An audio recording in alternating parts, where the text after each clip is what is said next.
이번 주에 순천에서 125회 세미나를 개최하였습니다.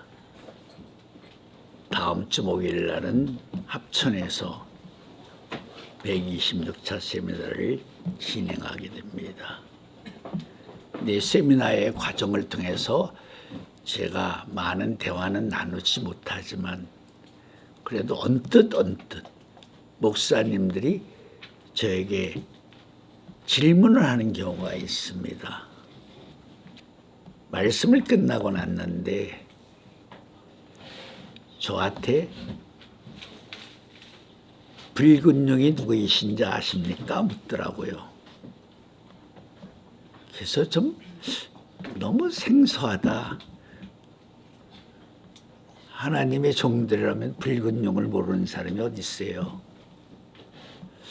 그래서 왜 저런 질문을 하시지? 제가 호기심을 가지고 그분의 말을 들어봤습니다.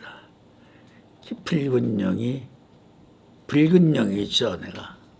그랬더니 그렇게 아시면 안 됩니다.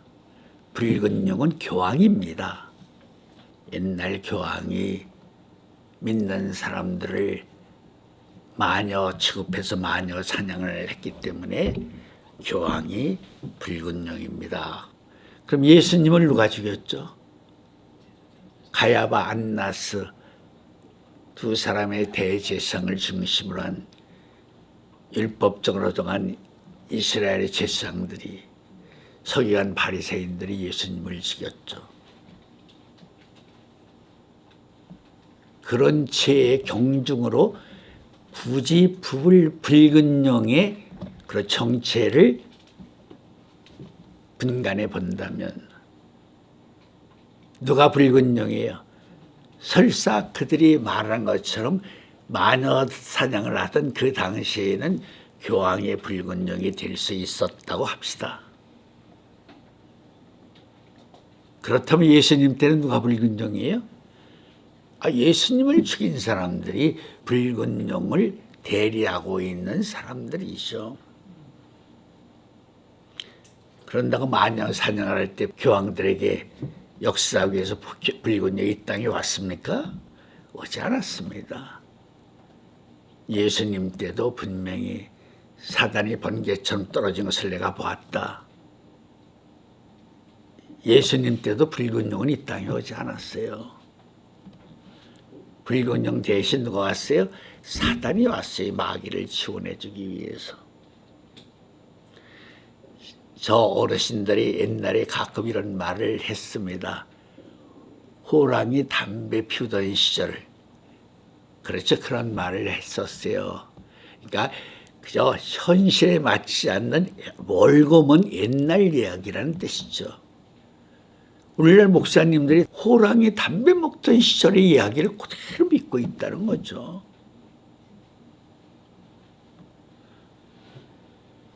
붉은 용은 이 땅에 인자로 오지 못합니다. 마지막 인자의 역사는 노아 때라는 말씀을 기억해야 돼요. 왜 인자의 역사를 노아 때라고 하느냐? 이 땅에서 이루어지는 하늘나라는 사람, 인자를 통해서 이루어지는 하늘나라가 되는 것이지, 무형의 존재, 비물질로 이루어진 존재들이 물질로 이루어진 이 땅에 와서 자기들의 목적을 이루는 세계가 아니에요. 그 사람이 어디서 오든 간에 이 땅에 물질로 이루어진 세계에 사람으로 등장하는 그런 역사를 마지막 인자의 역사라고 강조하고 있는 것이에요. 아까 논리적으로 이성적으로 이야기를 했죠. 마녀 사냥하던 죄가 더 커요? 예수님을 죽인 죄가 더 커요? 그건 비교가 되지 않아요. 그러면 마녀 사냥을 하던 시대에 붉은 용이 교황을 통해서 역사했다면 예수님 때는 누굴 통해서 역사했어요? 분명히 대제사장과 2만 4천 명의 제사장과 바리새인 서기관을 통해서 역사한 것이죠. 그렇다면 마지막 때 오늘날의 붉은 용은 과연 누구인가? 당연히 때에 맞는 말씀이 얼마나 아름다운 거 한 것처럼 마지막 때에는 붉은 영이 이 땅에 오게 되어 있습니다. 구약의 마당 신약에 등장하지 않았던 붉은 영이 이 땅에 계시록 12장에 보면 해를 입은 여인과 붉은 용, 재림의 마당은 붉은 용이 등장하게 되어 있어요. 그러나 붉은 용은 인자로는 오지 못하고 있어요. 인자로 오지 못한 대신에 붉은 영은 대리, 대행자, 그렇죠? 말하자면 자기를 대신해서 자기 일을 해줄 자, 그런 자를 택해서 역사하고 있는 대상이다 하는 사실을 알아야 됩니다. 그럼 붉은 용이 이 땅에 온 목적이 무엇인지 우리는 알고 있죠. 하늘의 두 기적이 이 땅에 와서 싸움을 하는데 붉은 영이 누구를 공격하죠? 이미 그가 온 목적이 성경에 분명하고 확실하게 드러나 있죠. 해를 입은 여인이 만국을 다스릴 수 있는 철자의 권세를 가진 아이를 낳으면 삼키려고 대적한다. 그럼 해를 입은 여인이 누군지를 안다면 그 여인을 집중적으로 공격하는 사람이 누구라는 걸 알 수 있다? 붉은 용이라는 것을 알 수 있다는 거죠. 그리 어려운 말씀이 아니에요. 근데 문제는 누가 어려워요? 붉은 용이 공격하는 해를 입은 여인이 누군지를 아는 것이 어려운 것이죠. 해를 입은 여인은 누구나 알 수 있지 않아요. 오늘날 신학이 해를 입은 여인을 교회라고 말하고 해를 입은 여인이 낳는 아이를 바로 예수라고 가리키고 있죠. 그건 말도 안 되는 소리걸요. 그러나 그들이 그를 공격하는 사람이 누구인지 알 수가 있나요? 알 수가 없죠. 마태 24장 39절 말씀을 한번 읽어볼게요. 37절부터 아주 읽어라. 마태복음 24장 37절 말씀. 신약 42페이지. 노아의 때와 같이 인자의 임함도 그러하리라. 홍수 전에 노아가 방주에 들어가던 날까지 사람들이 먹고 마시고 장가들고 시집가고 있으면서 홍수가 나서 저희를 다 멸하기까지 깨닫지 못하였으니 인자의 임함도 이와 같으리라. 한마디로 얘기하면 노아 때도 그저 하나님의 종들이 많이 있었습니다. 에노스 때부터 여호와 하나님의 이름을 불렀더라. 하나님의 종들도 믿는 사람들도 많이 있었습니다. 다시 말하면 셋의 기올의 사람들은 하나님에게 은혜를 받은 기올이기 때문에 하나님을 자동적으로 알게 되는 사람들이라고도 말할 수가 있죠. 그들이 가인의 딸들의 미색에 빠져서 이런 그 말씀의 의미 속에는 하나님의 백성들이 하나님의 말씀을 저버리고 하나님의 뜻을 저버리고 하나님이 원치 아니하는 일을 그렇죠? 행하고 있는 모습을 지적하고 있는 것이에요. 그렇기 때문에 노아 때 물로 심판받아 다 죽습니다. 노아의 8가족에는 다 죽었죠. 그들 중에서 단 한 사람도 자기들이 물로 심판을 받아 죽어야 되는 이유를 깨닫고 죽은 사람이 하나도 없다. 그렇다면 마지막 노아 때는 과연 어떻게 했느냐 하는 것을 또 예의 주시하게끔 지적하고 있는 말씀이 되는 거죠. 마지막 인자의 역사는 노아 때라고 노아 때 하나님의 종들이 무엇을 모르고 있느냐? 하늘의 두 이적을 모르고 있다는 거예요. 하늘의 두 이적, 해를 입은 여인과 붉은 용, 그들이 재림의 마당에 등장하는 재림의 때의 주인이에요. 근데 때의 주인을 모르기 때문에 하나님의 종들이 재림의 마당의 역사의 세계를 전혀 알 수가 없다는 거죠. 그리고 또 하나 부득이 말한다면 마지막 때에 정말 알아야 될 것 중에 모르는 것이 하나 있죠. 뭘 모르느냐? 십자가의 사역은 하나님이 하나님 아들로서 인류를 구속하시기 위한 구속의 제물이 되신 것이 아니다 하는 점을 꼭 알아야 된다는 거죠. 제가 세미나를 통해서 제일 강조하고 싶은 말씀의 핵심이 그 점이었었어요. 고전 2장 8절에 마귀가 그가 영광의 주인 줄 알았더라면 십자가에 못 박지 아니하였으리라. 마귀들이 스스로 자기들이 무엇을 잘못했다는 것을 노골적으로 호소하고 있는데도 애통한 절규의 부르짖음이 고전 2장 8절이라고 말할 수가 있는데도 오늘날 목사님들이 하나님의 종들이 저게 무슨 소리야? 마귀가 뭘 몰랐다는 거지? 뭘 속았다는 거지? 아직도 그걸 깨닫지 못하고 있다는 거예요. 예수님은 십자가상에 하나님 아들로 달리신 것은 분명해요. 유월절 양으로 달리신 것은 분명하지만 예수님이 유월절 양으로 십자가의 사역을 이뤘나요? 아니죠. 뭘로 이뤘죠? 그렇죠. 아세살 양으로 이루는 것이죠. 유월절 양으로 이루신다면 예수님은 인류의 구속의 제물이 되지 못해요. 자기 백성을 위해서 죽는 제물은 되었어요. 마태 1장에 예수라는 이름의 제물은 되었지만 인류를 구속하기 위한 구원의 제물은 되지 못했어요. 히브리 민족 유대인을 위해서 죽는 제물은 되었지만은 전 인류를 위한 제물은 되지 못했어요. 유월절 양으로 달리셔서 아세살 양으로 구속의 제물이 되었다는 말은 예수님이 뭘로 죽었다는 소리예요? 하나님 아들로 죽었다는 거예요? 인간 예수로 죽었다는 뜻이에요?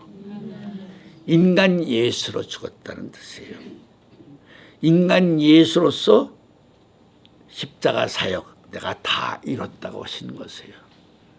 그래서 마귀가 속았다고 탄식한 의미는 뭔가? 마귀들은 예수님이 당연히 유월절 양으로 죽는 줄만 알았지 예수님 자신이 아세살 양이 되어 죽는다는 사실을 몰랐다는 것이죠. 그렇다면 유월절 양으로 죽는 것과 아세살 양으로 죽는 차이점은 무엇이냐? 유월절 양으로 죽으면 부활하자마자 어떻게 해야 돼요? 3일 만에 부활하자마자 하늘로 올라가야 돼요.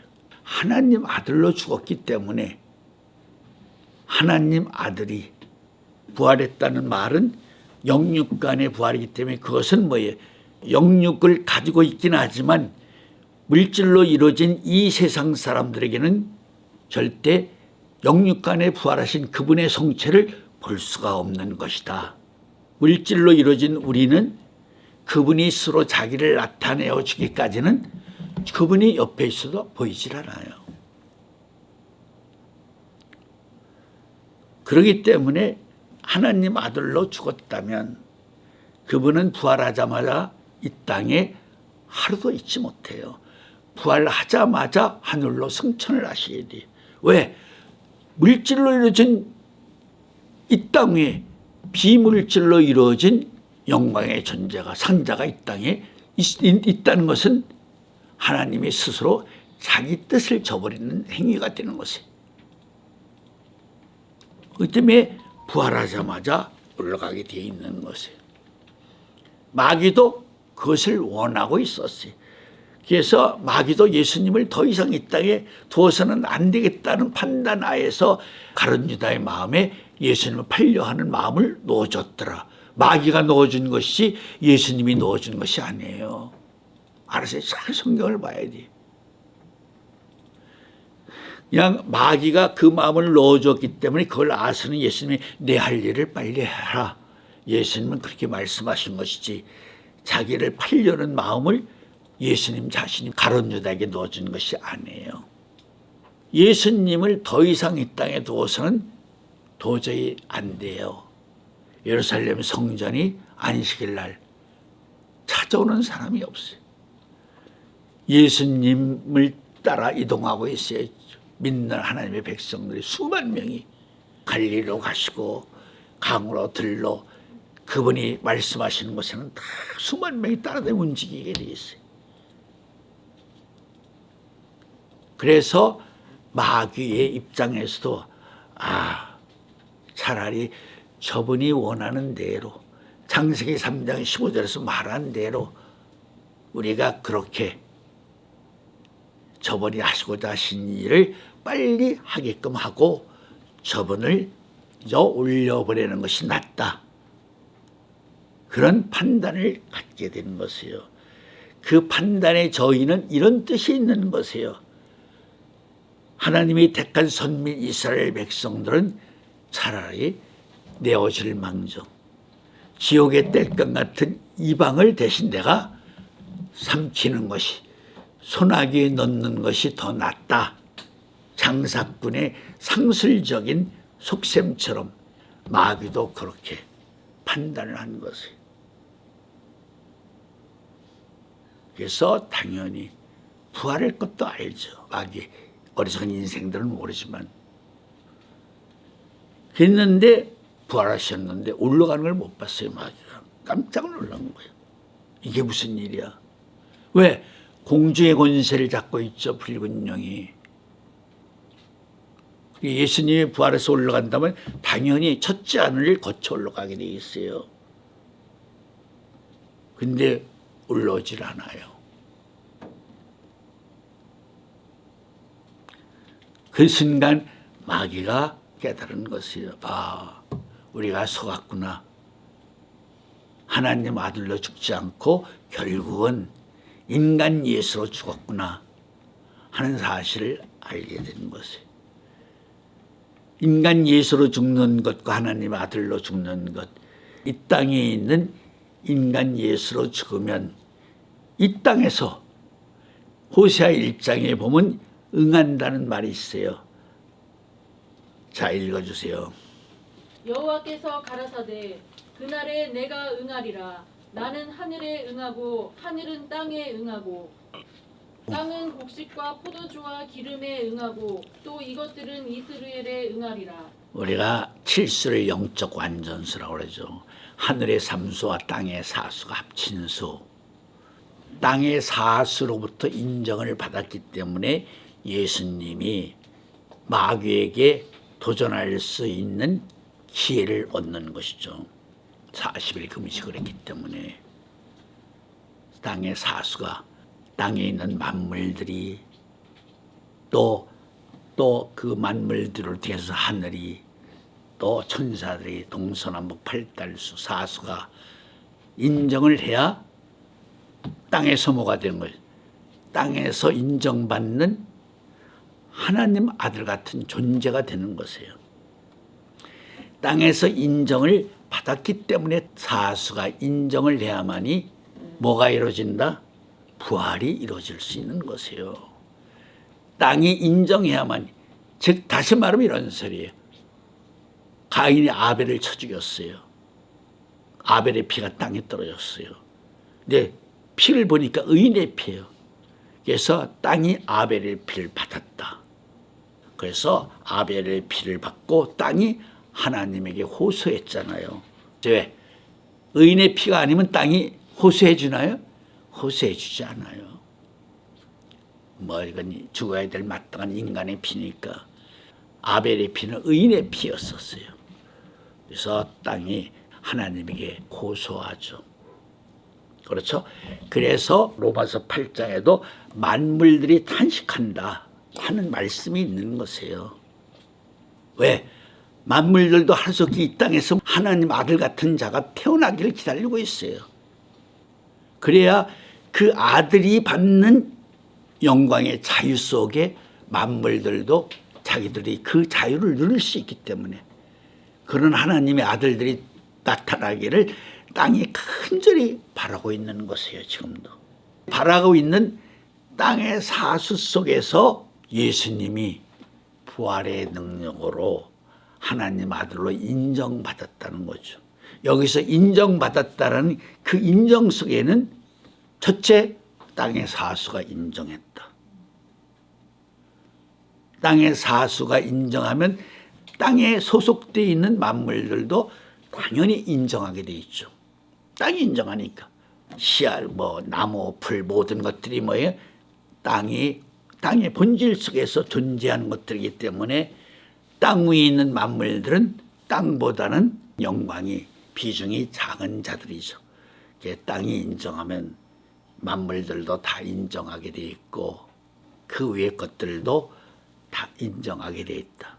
아까 호세아 2장 읽은 것은 땅이 인정하고 만물이 인정해야만 하늘들도 인정하고 천사들도 인정하고 하나님 자신도 인정한다 하는 말씀이에요. 예수님은 신성을 버렸죠. 엘리 라바다박다니 하나님 왜 나를 버리시나니까 신성을 버리셨어요. 인성만 남았어요. 인성도 예수님은 하나님의 본체예요. 거룩한 본체죠. 인성만 남았는데 하나님이 자기를 버리고 떠나는 순간에 예수님은 뭘로 바뀌어야 돼? 아사살량으로 바뀌어야 돼. 아사살량으로 바뀐다는 말은 거룩한 인성이 하나 남아 있었는데 하나님 본체의 인성이 남아 있었는데 아사살량으로 바뀌는 순간에 인류의 죄를 다 짊어지게 했어. 순간적으로 인류의 죄를 다 짊어져야 돼. 그러니까 당연히 예수님의 인성이 하나님의 본체 거룩한 인성이 아니에요. 알았어요? 그래서 신성과 인성을 완전히 다 버리신 것이에요. 예수님은 신성, 인성 다 버리신 분이에요. 예수님같이 무서운 죄인이 어디 있어요? 인류의 죄를 다 짊어졌는데 나와 나의 죄, 여러분들의 죄 다 짊어진 분이에요. 그런 그분이 어떻게 그분이 부활의 능력으로 하나님 아들이 될 수 있었을까 하는 점도 우리가 깊이 생각해야 될 점이에요.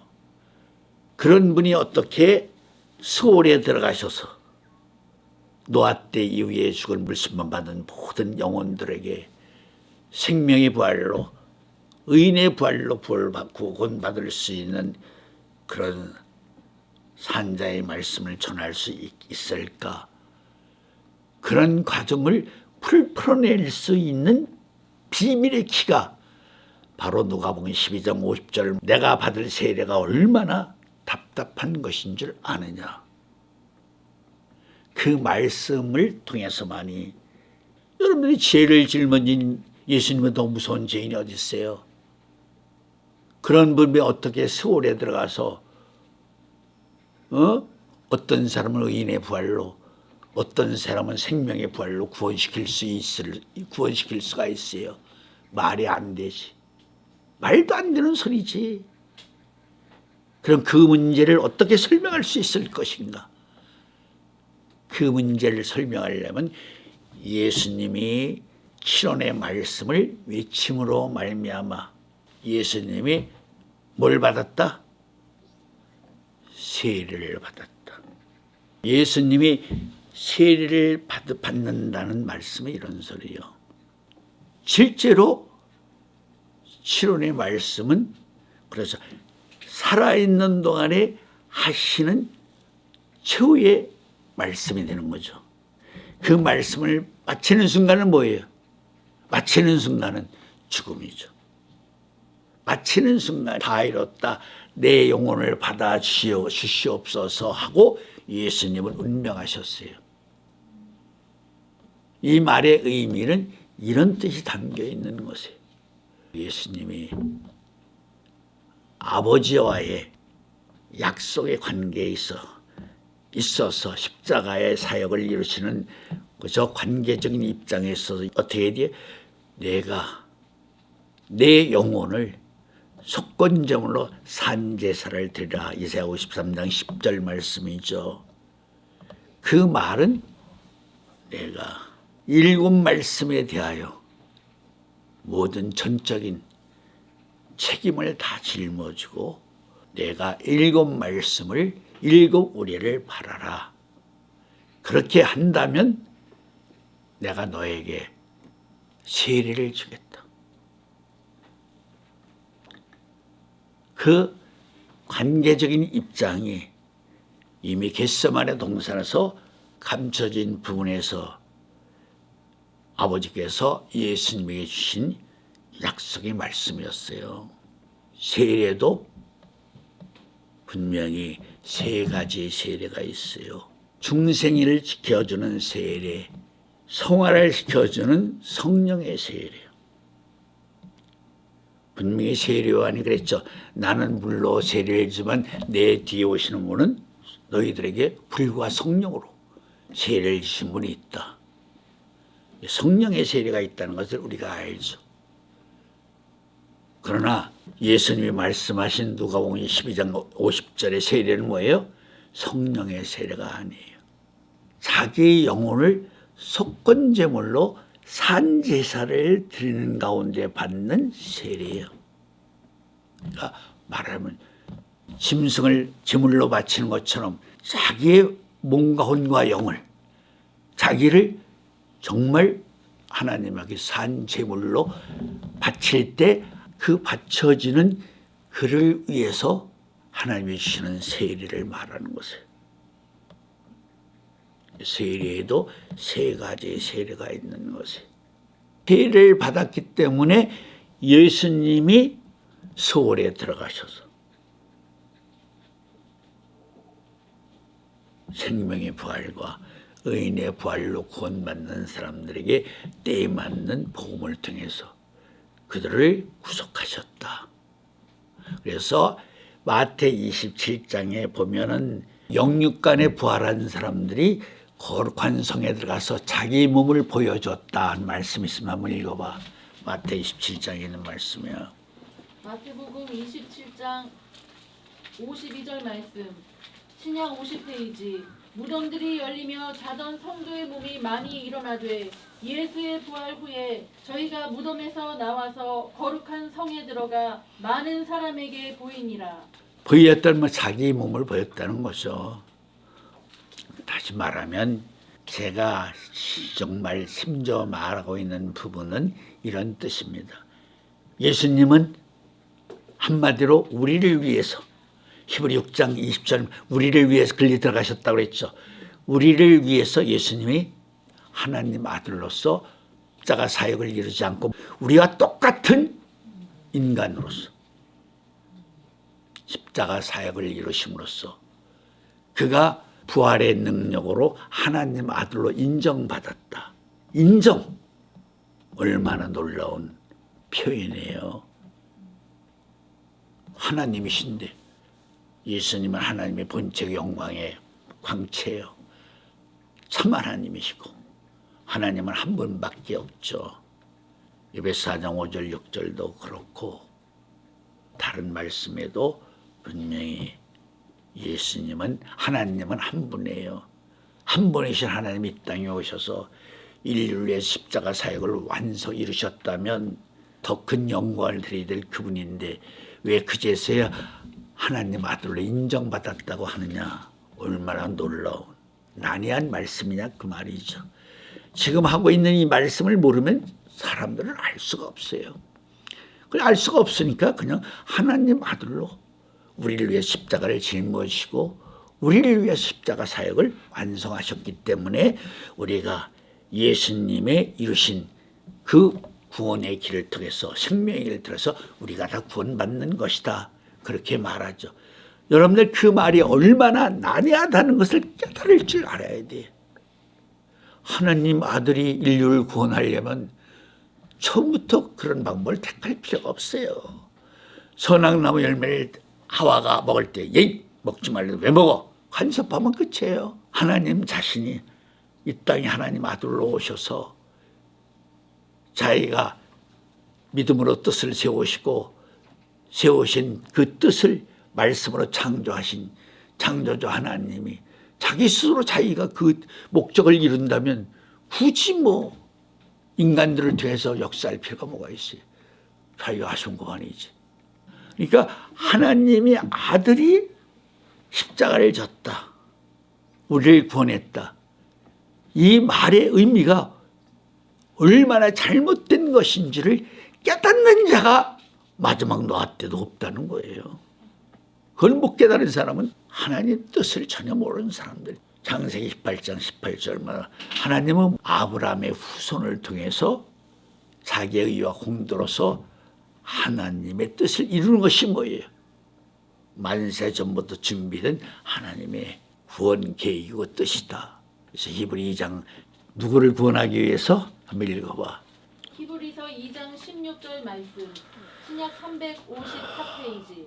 이는 실로 천사들을 붙들어 주려 하심이 아니요 오직 아브라함의 자손을 붙들어 주려 하심이라. 그래서 예수님이 아브라함의 자손으로 왔다는 말이 성립이 되는 것이에요. 만약에 예수님이 하나님의 아들로 십자가 사역을 이뤘다면 예수님은 아브라함의 자손이 아니야. 이 말씀을 마지막 때 노아 때 사람들도 모르고 있다는 거죠. 깨닫는 자가 없다는 거예요. 내가 그걸 깨닫게 하기 위해서 전국을 순회하면서 세미나를 진행하고 있다는 사실을 알아야 돼요. 자, 오늘은 여기까지만 하겠습니다. 시간이. 자, 기도드리겠습니다.